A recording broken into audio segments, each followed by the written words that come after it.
Good morning, everyone. I really consider it a privilege to be able to share with you this morning. And I, of course, look forward to being able to go to Mom, but that is impossible now with the pandemic that is going on. But I think this is a special time for all of us to be able to share together. Just to introduce myself a little, Robert and I have been married for 50 years, and that entire time we have also been involved in Christian church ministry, including 33 years in Asia in missions. We have 3 married children, 2 daughters and a son, Lisa, Lori, and Jonathan, and 11 grandchildren spread out from Austin to the Dallas area to Alaska. Now you'll have to forgive me a little bit.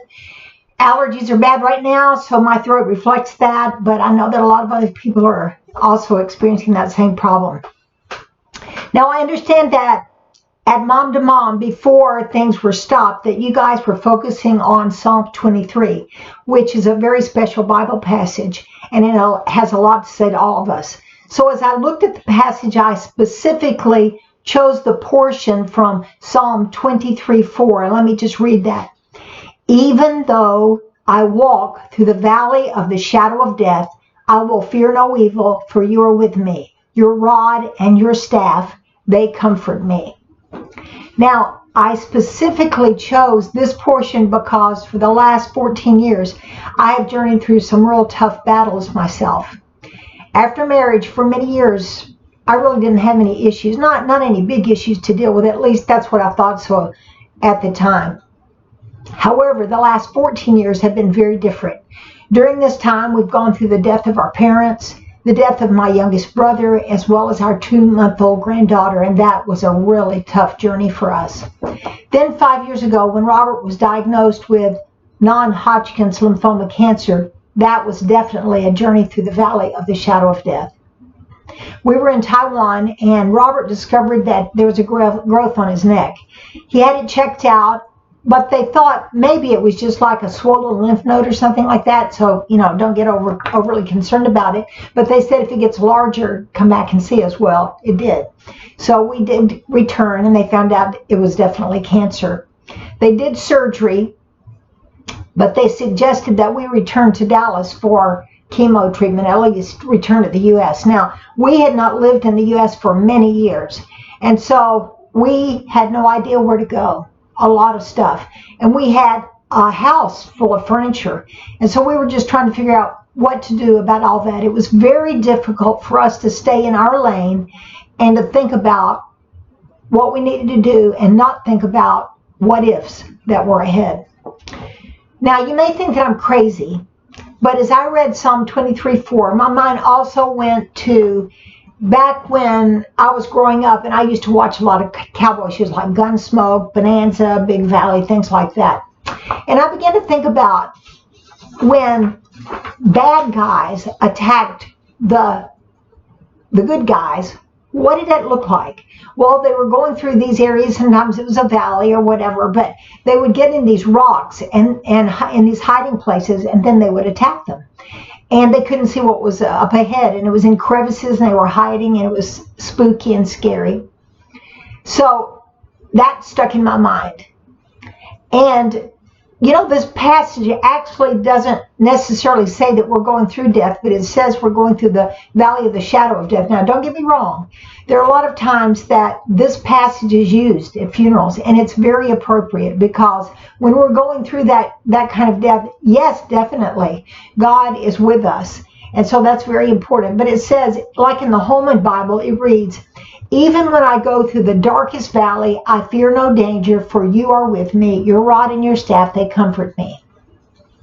So it's talking about not only a death experience, but things that are really scary for us, and they put us into a dark valley. Now, I don't know if you know the story or not, but in the Bible there's a special story, and it's called the Good Samaritan, and it's found in Luke 10, verses 30 through 37. And actually, you may know that story, but I wanted to give you a little bit of background to it. This story talks about a journey that is from Jerusalem to Jericho. It's about 15 and a half miles from those two places, 15 and a half to 18 miles.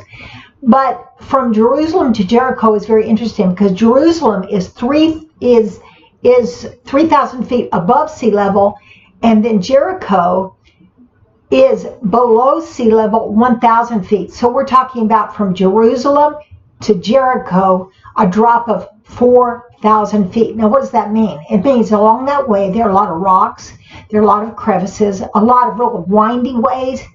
And so winding ways that allow robbers to hide in those places and to attack people. Now, why would they do that?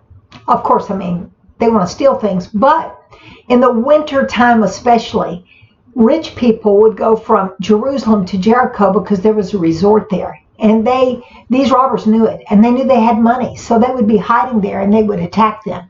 So it lured robbers to those places, saying, man, this is a great place for them to go. People couldn't see what was clearly ahead for them. So it was a great place for bad things to happen. And the good people, or the rich people, the people who had money, they had no idea. They couldn't see what was ahead. Now, we can definitely compare that venue to a lot of the things that are happening to us today. Just a few weeks ago, none of us could see that a virus like this, the coronavirus, would attack our world like it has. So, you know, as I thought about that, and I thought about this verse, I began to think about my life when I was growing up. I remember that when I was a little kid, there were a lot of things that scared me. Now, what are the kind of things that scared me as a child? Well, I used to watch television, watch like Twilight Zone, Alfred Hitchcock. Now, we laugh now because if you've seen any of those things, you're like, why did we laugh? Why were we afraid? I mean, really? I mean, that's kind of crazy. But the fact is that for me, at that point and at that age, they were very scary for me. And when I was very small, I almost drowned in the ocean. And so when you're talking about something like that for me, even to this day, I can't say that I feel real comfortable in water. I know how to swim, but that really had an impact on my life.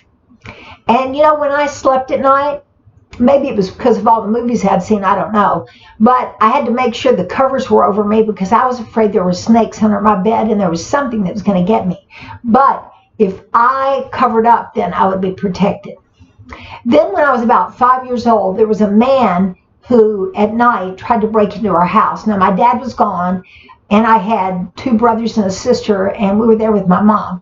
Very afraid. And so I, from that point on then, was very afraid of things I couldn't see, the dark, and that really did scare me. Now, moving on, way past that childhood times, when I first married, I remembered that as a newlywed, when we invited our 78-year-old landlady to come and eat with us, I had made a bundt cake. Well, the bundt cake fell apart. It was a mess. Not that it affected the taste of it or anything, but it just didn't look pretty. And I cried and cried and cried. You would have thought my life had ended. I mean, come on. You know, what would I do today? I would say, oh, well, we're going to eat this anyway. But at that point, I wanted everything to be perfect. Now, growing up, there had been a lot of changes in my life. And growing up, my family had moved a lot. And I had gone to like 9 different schools before I graduated. So there were a lot of things that in my mind that I didn't like the changes. And I was afraid of certain things. But this issue with my landlady, of course, you think about it being silly now. But at that point, it was very real to me. Then when Robert and I started having kids, I discovered that there were a lot of comparisons that were made with little kids, people with children. When did your child walk? Is your child talking yet? What about potty training? Oh, mine's been potty trained for a year. Well, what's wrong with my child? I can't get that to happen. You know, there are a lot of things like that. And so that sometimes would make me feel very badly. And then, of course, I already mentioned that we had lived in Asia for 33 years. Well, learning a language, not easy at all. It was a very difficult language. Being compared to other people and other missionaries. And then asking questions in that culture. They would ask me questions, and I think, you know, in our culture, that's not very appropriate. how do I handle that? And then trying to figure out how to be a mom and a wife and do missionary ministry at the same time. Those were very challenging times for me as well. So all of us in our lives have these things that happen. Now let's go back to when I talked about when Robert discovered that he had cancer. Now for us, like I said, in my early years that, we had these other things that I would get down about, but nothing like what happened when Robert had cancer, or like we lost our granddaughter. That those were things that I had no ability to control. And believe me, I want to control things. I want things to be nice and manageable and organized, but that doesn't always happen, does it? Well, when Robert discovered he had cancer, what did we do? Well, first of all, we did pray. And we cried a lot. And we contacted our kids, and we contacted our daughter in Dallas. She now lives in Hazlet. And she had put up on Facebook this whole situation and had asked for prayer. Well, lo and behold, God is so beyond what we are. Originally her Sunday school teacher, when she was in college, contacted her. Now, this Sunday school teacher is a mayor in the Dallas area. And she said, Lisa, I want you to know that my husband Bob has gone through the exact same diagnosis as your dad. And so what we need to do is that we need to contact the same doctor he had at UT Southwestern, Dr. Robert Collins, and he can help you. Well, she made the contact. The office contacted Lisa, and Lisa told us, she said, you guys need to be here in 2 weeks. They have an appointment for Dad. Well, Dr. Collins is the head of oncology at UT Southwestern. We were blown away. We had no idea where to go or what to do. So anyway, we had 2 weeks. Well, I can't tell you, when you are closing out your house in another country, you have a lot of government issue things.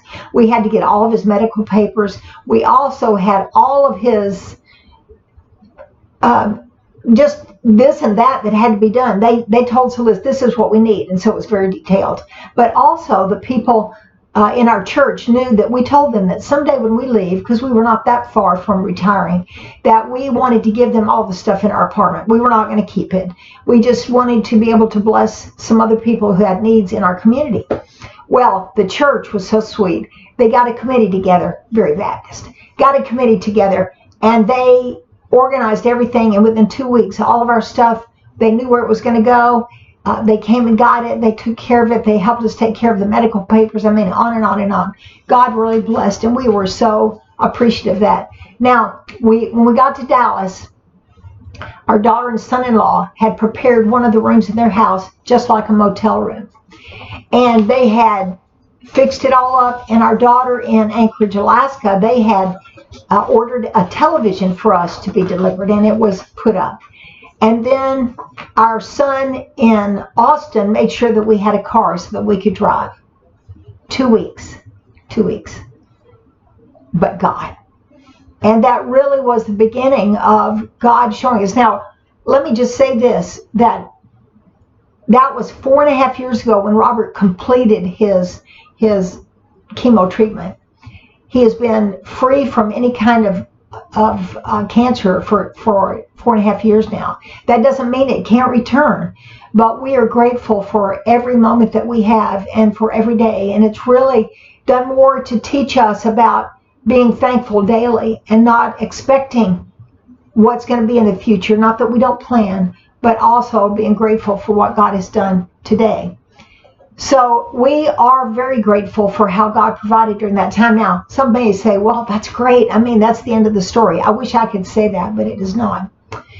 2 years ago, we were told that our son-in-law, Red, Lisa's husband, has bone cancer. And there's no cure for it. It's very serious. So for the last 2 years, it's been a very difficult journey for us. And so he has to go in every month, and he's on chemo all the time. And it's been a tough time. And I'll be honest, it's been easier for us to go through Robert's cancer treatment and all that than to see our kids go through this. So very difficult times. And there are some times that if I'm not careful, those feelings of being lost and being hurt and not knowing what to do can creep back in.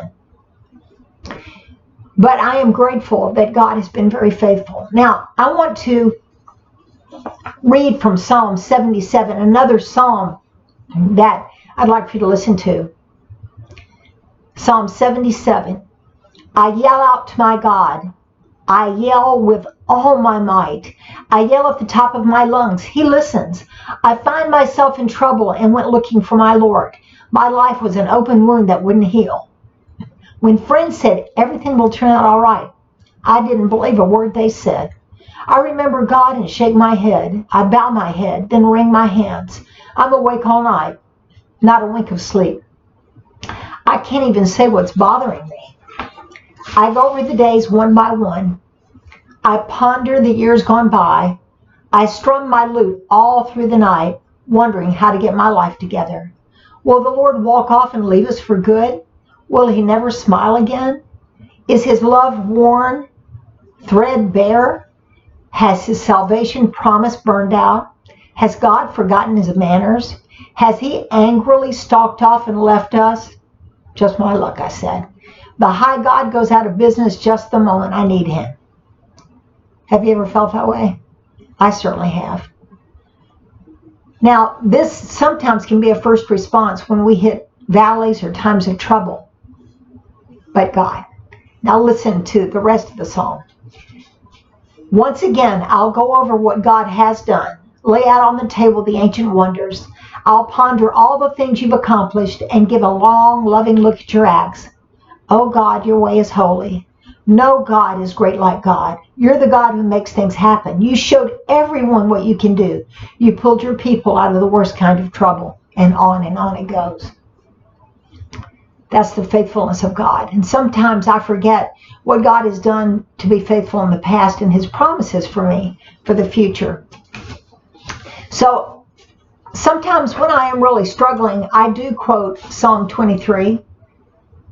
And it does calm me because it's not just used in times for when someone has died, but it can calm us and know that God is with us.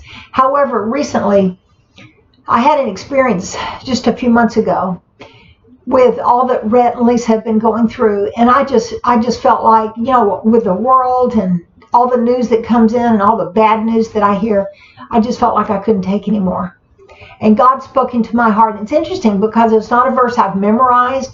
It's an easy verse. It's not a verse that I cling to or have had a past experience with at all. But all of a sudden, God just spoke into my heart. And he said, Psalm 46:10, be still and know that I am God. I can't even begin to describe to you what that means to me or what it meant to me at that time. It immediately brought calm into my heart. Now, let me just say, I'm not a person who does real well with being still. I like to fix things. I like to control things. But this verse was saying to me, be still. And I know, sometimes you don't even need to say, and know that I'm God. Just be still.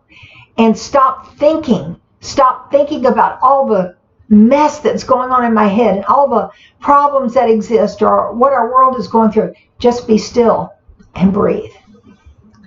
Now, I want to say that today that we have focused so far on the first part of this verse and talking about going through these dark valleys.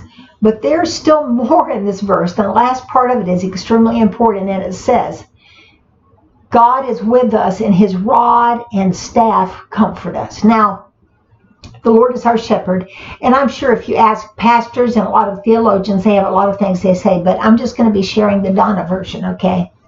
So, what does a shepherd use the staff and the rod for, okay? Well, here are a few things. One, to rest on. And have you ever seen an older person who's waiting around for something and they have a walker or a cane? They rest on it because what? They're tired. They rest on it. Or the people use a cane to guide them along the way. The same with the staff, to guide them. And a blind person wants to know where the parameters are, where the road ends, and it will guide them. To protect the sheep from danger. So it's like a weapon. I mean, they can actually keep sheep away. To count the sheep. So there are all kinds of uses for these things. So as we struggle with whatever it is we're struggling with, and all of us have things now, especially with this coronavirus, that we are challenged with or we're trapped under, God does not abandon us. In this fearful, somewhat dark valley time, God says, be still and know that I am God. Here's the real deal. If I don't do that, then I end up depending on myself. And when that happens, then I get worried and I try to figure out how to solve all the issues, which there is no solution for something like coronavirus as far as solving the world's issues. But God is telling me to trust in Him. Now, let's make this in practical terms. What is a rod and a staff? What can they be? I mean, very literally, if we look at that's okay, a rod and a staff, but we don't walk around with a rod and a staff. But here's what I think. Here's some things that can really help us, and God provides. One, friends, money, meals, comforting Bible passages, new jobs, new relationships, needed items like cars, clothes, or you name it. There are all kinds of things. And in this time, absolutely, it means that it can be anything, because when we know people, what meets one person's need does not meet another person's need. We learned that going through these hard times. Sometimes people don't know what to say, and what they say may not be very helpful. We need to think through that, but there are ways that we can help in all kinds of ways. You know, God is not in a box, but sometimes we put Him there and we think these are the things we're supposed to do, just in this little box here. But God is way beyond that, and He's a creative God, and He calls for us to be real with people and to reach out. Now, sometimes when I am so worried and I've just prayed and prayed and prayed about things, I end up crying. And I've learned one thing, that if I cry too much, I end up with swollen eyes and a headache, and so that's not good. So I've learned very quickly to live in that is not going to help me at all. So put that away. But to really trust in God is challenging for me. But I want to do that, and He's stretching me to really be still and to trust that He is God and that this is His world and He really does care about me. So I'm asking God to increase my faith. Now, I wanted to share with you something that, real quickly, that I had read in a recent article, and it was talking about friendship benches. Now, this is so interesting. All over the world, from Zambia to Japan to London to New York, that people have gone into areas where people kind of congregate, but they don't really connect very well. And they have built these friendship benches. Actually, it says on there, friendship bench. And they have discovered that by doing that, people sit down and they've actually begun to talk. And some people have actually used that as a ministry. And then they sit on the bench, and then when people come up, they're able to talk to them. Now, I'm not suggesting that we go out and build friendship benches, but I am suggesting that we build friendships, because I think that is the key here, and that is reaching out to people.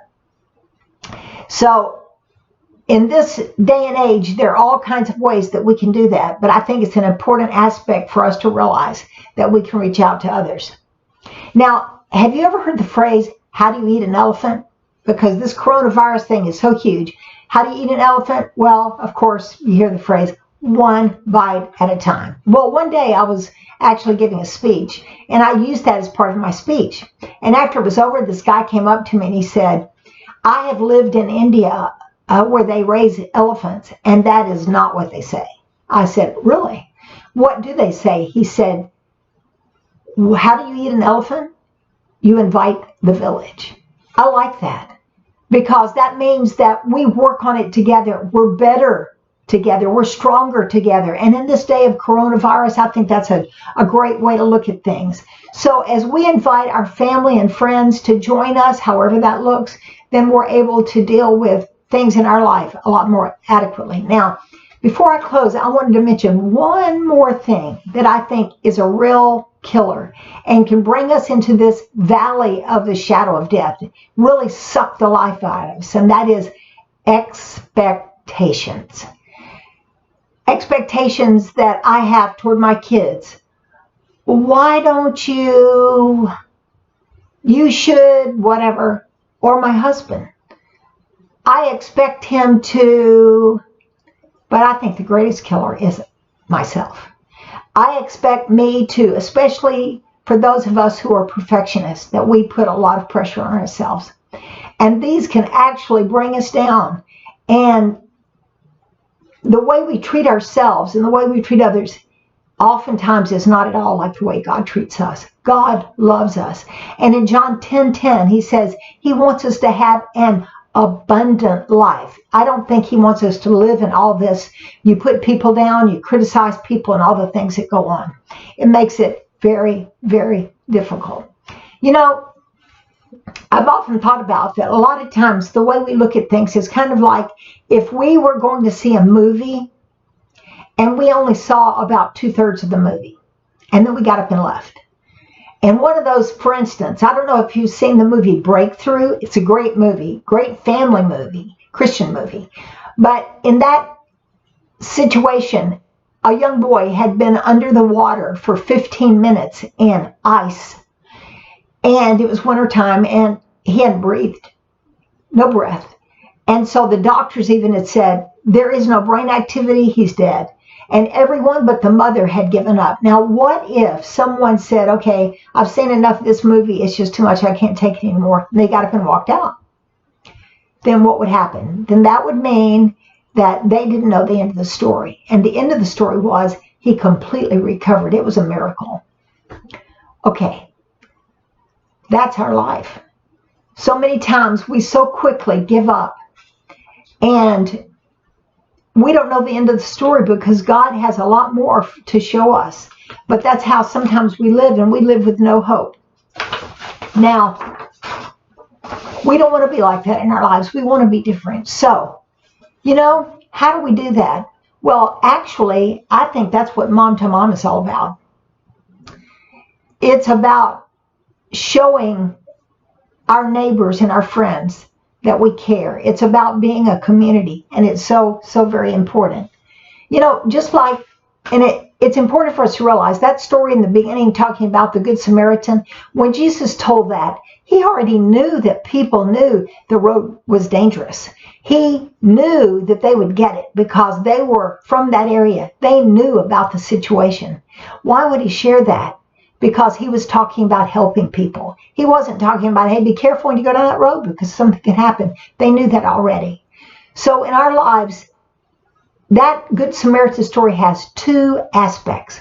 One is about us that are like Psalm 23. One is about us. When we go through that it means, okay, for us. We can know that God is with us. But there's another aspect, that we have the opportunity also to be there for other people. So it's a two-way street, and it's very important. So what does that mean then? That we look for opportunities to be able to help out. Mom to Mom is one of those opportunities that you are actively involved in showing your concern for other people. At our church, we also have what is called Celebrate Recovery, and it's the same thing where we have an opportunity to just share with each other and to have a more deep encounter and friendship with other people. So God makes these opportunities available for us. And you know what? That's how we can be friendship benches. And that is that we look for ways, whether it's delivering groceries, giving blood, taking care of our kids, teaching school to our kids, which some have never done before. There are a lot of challenges right now. But God can really show himself strong during all of these things. Now, as I close, I just want to share with you my favorite verse. And it's a passage, and it's 2 Corinthians 4, 7 through 10. So listen carefully. But we have this treasure in jars of clay to show that this all-surpassing power is from God and not from us. We are hard-pressed on every side, but not crushed. Perplexed, but not in despair. Persecuted, but not abandoned. Struck down, but not destroyed. We always carry in our body the death of Jesus, so that the life of Jesus may also be revealed in our body. So how do we end? Even when I go through the darkest valley, I fear no danger, for you are with me. Your rod and your staff, they comfort me. Let me just lead us in prayer as we close this time together, okay? God, I thank you for the fact that you love us so very much. You love us more than we can even begin to love ourselves. And just help us, Lord, during this very challenging time as moms, as friends, as family members, to be the kind of person you want us to be, to reflect the love that you show to us, to other people. Thank you, Lord, for this mom-to-mom group. Thank you, Lord, for each and every person. And we just pray that your name would be honored and glorified, that you would just help them in whatever needs or problems that they have. Thank you for listening to us and for caring for us. And we pray this in your precious name. Amen. Bye. Thanks for letting me share.